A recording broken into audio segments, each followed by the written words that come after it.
How to change your name on TikTok. Hey everyone, welcome back to the channel.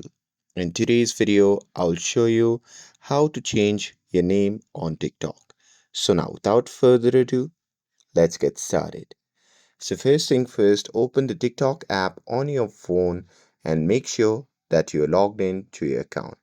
And now here, once you are inside the app, simply tap on the profile icon shown in the bottom right corner of the screen.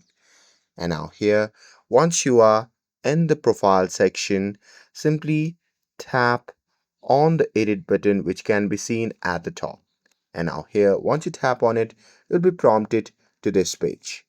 Now here, you simply have to tap on the name field, and after that on the new page, you simply have to delete and enter your new display name. And once you're done with it, you simply have to tap on save, which can be seen at the top right corner of the screen. And now here, once you do that, it will be changed, and that's it. That's how you can change your name on TikTok.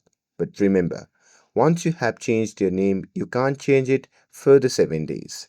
And with this, if you found this video helpful, then don't forget to like, share, and subscribe to get updated for more videos. Thanks for watching, and I'll see you in the next video.